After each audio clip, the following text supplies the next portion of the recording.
بسم اللہ الرحمن الرحیم نحمدہ و نصلی علی رسولہ الکریم اما بعد فاعوذ باللہ من الشیطان الرجیم۔ میں ہوں پروفیسر حکیم اسحاق سلطان اور اپنے یوٹیوب چینل سے آپ کو خوش آمدید کہتا ہوں۔ دوستو، آج میں آپ کو ایک ایسے نسخے کے بارے میں بتانے جا رہا ہوں جو کہ میرا 30 سال سے تجربہ میں ہے اور طب یونانی کے اندر یہ کئی صدیوں سے دوا جو ہے وہ استعمال ہو رہی ہے۔ دوستو، یہ مفرد دوا ہے، یہ سنگل ریمیڈی ہے اور پھیپھڑوں کے اوپر اس کے بہت ہی معجزاتی اثرات ہیں۔ میرا مطلب یہ ہے کہ ہم آپ کو ایک ایسی جڑی بوٹی کے بارے میں بتانے جا رہے ہیں جو کہ پھیپھڑوں کے اندر جمع شدہ بلغم جو غلیظ ہوتی ہے، جو پیلی ہوتی ہے، جو گاڑھی ہوتی ہے، اس کو نہ صرف خارج کرتی ہے بلکہ مزید اس کے بلغم کی پیدائش کو روک بھی دیتی ہے۔ تو دوستو، اس سے پہلے کہ میں آپ کو اس جڑی بوٹی کے بارے میں بتاؤں، میں مناسب سمجھتا ہوں کہ آپ کو اپنا نظام تنفس کے بارے میں یعنی پھیپھڑوں کے بارے میں شارٹ سی انٹروڈکشن دوں کہ ہمارے پھیپھڑے کیا ہوتے ہیں، ان کے کیا افعال ہوتے ہیں۔ تو دوستو، میں بات کرتا ہوں کہ پھیپھڑے جو ہیں وہ دراصل اب جب ہم سانس لیتے ہیں تو جو ہم سانس ہمارا پھیپھڑوں میں جاتا ہے وہ ایک وینڈ پائپ کے ذریعے جاتا ہے جسے ہم ٹریکیا کہتے ہیں۔ یہ سانس کی نالی یا ٹریکیا جب پھیپھڑوں کے پاس پہنچتی ہے تو یہ دو حصوں میں تقسیم ہو جاتی ہے جنہیں برونکائی کہتے ہیں اور ایک کو برونکیول کہتے ہیں۔ اب اس میں مزید یہ چھوٹے چھوٹے حصوں میں تقسیم ہوتے ہوئے یہ نالی جو ہے وہ ہوا کی چھوٹی چھوٹی یا سانس کی چھوٹی چھوٹی نالیوں میں تقسیم ہو جاتی ہے جو یہ برونکائی کہلاتے ہیں۔ اب یہ برونکیول جو ہیں ان کے ہر برونکیول کے اینڈ کے اوپر جو ہے وہ ہوا کی ایک چھوٹی سی تھیلی لگی ہوتی ہے جسے ہم الولائی کہتے ہیں،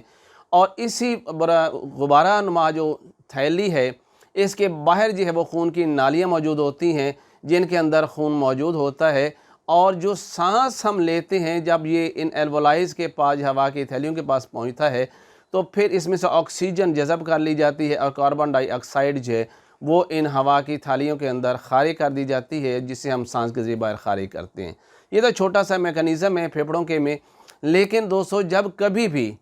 کوئی انفیکشن پیدا کرنے والا مادہ جب پھیپھڑوں میں داخل ہو جاتا ہے تو اس کو خارج کرتے ہیں ہمارے پھیپھڑے جس کو ہم کھانسی کہتے ہیں، لیکن اگر وہ خارج نہ کر سکتے ہیں پھیپھڑے تو اس کے نتیجے کے طور پر پھیپھڑوں کی نالیوں کے اندر انفیکشن پیدا ہو جاتی ہے اور اس کی وجہ سے ہمیں کھانسی ہوتی ہے۔ اور یہ طب اس کھانسی کو بنیادی طور پر 3 حصوں میں تقسیم کرتا ہے، ایک ہے بلغمی کھانسی، دوسری ہے سوداوی کھانسی اور تیسری ہے صفراوی کھانسی، یعنی اعصابی کھانسی،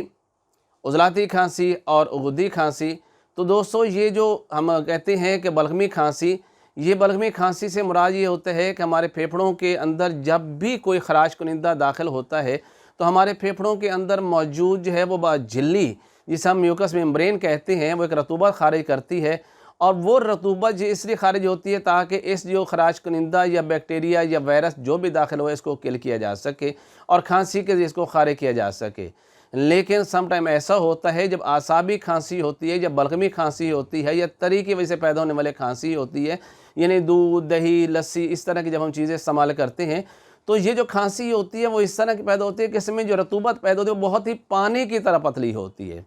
وہ مریض کھانستا ہے، کھانسی کے بعد رطوبت خارج نہیں ہوتی کیونکہ وہ پتلی بہت ہوتی ہے، اس لیے وہ خارج نہیں ہو پاتی اور اینڈ پہ آ کے مریض کو الٹی ہو جاتی ہے۔ اس الٹی کے اندر رطوبت جو پانی کی طرح پتلی سے رطوبت خارج ہو جاتی ہے اور مریض کو سکون ہو جاتا ہے، تو یہ کھانسی جو ہے وہ بلغمی کھانسی ہوتی ہے۔ لیکن جسے ہم سوداوی کھانسی یا خشک کھانسی یا عضلاتی کھانسی کہتے ہیں، دوستو اس کے اندر جو میوکس ممبرین سے جو رطوبت خارج ہوتی ہے وہ کچھ دیر کے بعد بالکل ایسے ہی ہوتی ہے جیسے چپ چپی اور لیس دار بن جاتی ہے، جنہیں پھیپھڑے بار بار کھانسی سے خارج کرنے کی کوشش کرتے ہیں لیکن وہ خارج نہیں ہوتی، اور بڑے زور لگانے کے بعد جو لیس دار چھوٹا سا کوئی مواد خارج ہوتا ہے اور مریض کو سکون ہو جاتا ہے۔ لیکن کبھی کبھی ایسا ہوتا ہے اتنا زور لگانے سے مریض کے جو ہے وہ سانس کی نالی سے یا پھیپھڑوں میں اگر خون کی نالی کوئی پھٹ جائے تو اس کو بلغم کے ساتھ خون بھی آتے ہیں اور یہی کھانسی آگے چل کے جو ہے خدا نخواستہ ٹی بی میں تبدیل ہو جاتی ہے۔ لیکن جس کھانسی کے علاج کے بارے میں آپ سے بات کر رہا ہوں یہ ہے صفراوی کھانسی۔ لوگ اسی کو عام طور پہ بلغمی کھانسی کہتے ہیں اور یہاں پر اس کو انڈرسٹینڈ کرنے میں بہت بڑی جو ہے مسٹیک کر جاتے ہیں۔ دوستو، صفراوی کھانسی میں یہ ہوتا ہے کہ پھیپھڑوں نے جو رطوبت خارج کی تھی بیکٹیریا، وائرس، جراثیم یا کسی بھی خراش کنندے کو خارج کرنے کے لیے، یا اس کے وہ ایک تو مقدار میں بہت زیادہ خارج ہوتی ہے اور دوسرا یہ ہے کہ اس کے اوپر بیکٹیریا جب اثر کرتا ہے تو وہ گاڑھی اور پیلے رنگ کی بن جاتی ہے بلغم، جو کھانسی وہ بڑے آسانی سے خارج تو ہوتی ہے لیکن وہ انفیکشن ختم نہیں ہوتی۔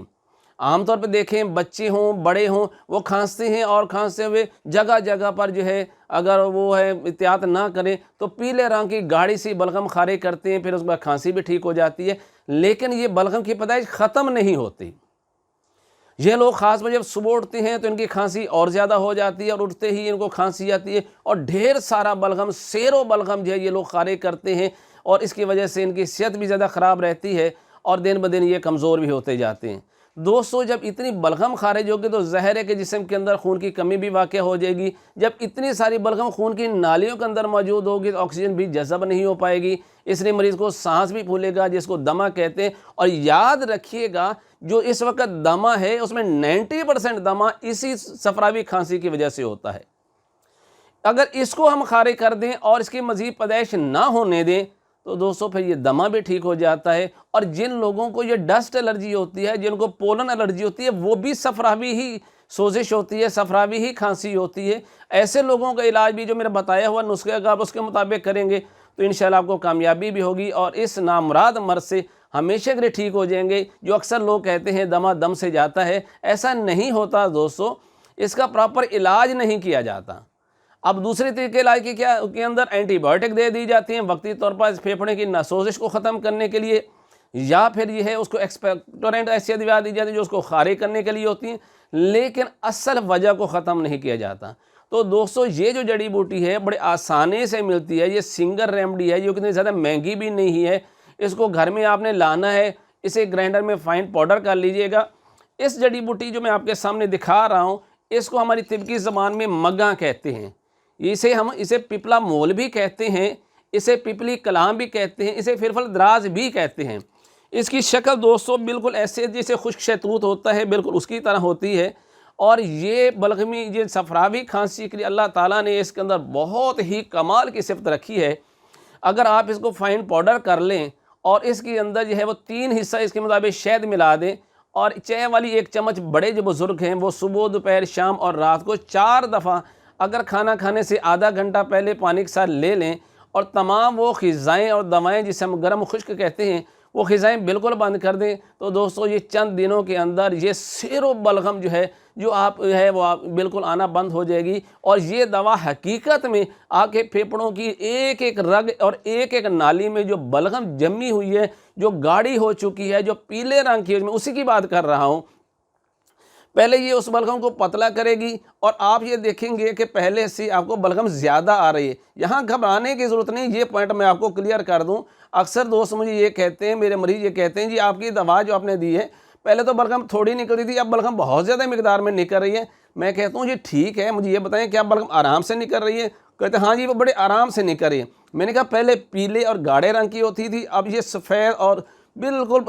ہلکی پتلی ہوتی جا رہی ہے اور آسانی سے نکل رہی ہے۔ کہتے ہیں ہاں جی بالکل ٹھیک ہے۔ ایسے ہی اس دوائی کا کام ہے کہ یہ پہلے جمی ہوئی بلغم کو پتلا کرتی ہے اور جو پہلے بلغم مشکل سے خارج ہے وہ آسانی سے خارج ہوتے ہیں، منہ بھر کے بلغم آنا شروع ہو جاتی ہے اور اس طریقے سے یہ ساری پھیپھڑے جو بلغم ہے پھیپھڑوں سے وہ ختم بھی ہو جاتی ہے اور مزید اس کے خلیات پھیپھڑوں کی نالیوں کے اندر جو ایپیتھیلیل ٹیشوز ہوتے ہیں ان کی سوزش کو یہ ختم کرتی ہے۔ آپ کے اندر دراصل جڑی بوٹیاں ہیں وہ قوت مدافعت کو پیدا کرتی ہیں، آپ کے سسٹم کو، آپ کے امیون سسٹم کو سٹرانگ کرتی ہیں، جس کی وجہ سے آپ کا مرض ختم ہوتا ہے۔ دوستو یاد رکھیے دیسی ادویات ہیں ان کا سائیڈ ایفیکٹ نہیں ہوتا، یہ بیسیکلی آپ کا جو ہے امیون سسٹم بوسٹر کہلاتی ہیں اور یہی آپ کے امیون سسٹم جب سٹرانگ ہو جاتا ہے تو پھر کوئی بیکٹیریا، کوئی وائرس اور کسی قسم کی اور انفیکشن آگے پھیپھڑوں پہ اثر نہیں کر سکتی۔ یہی وجہ ہے کہ یہ جو مگا ہے یا پپلا مول ہے جس کو میں نے کہا اسے پپلی کلام بھی ہم کہتے ہیں،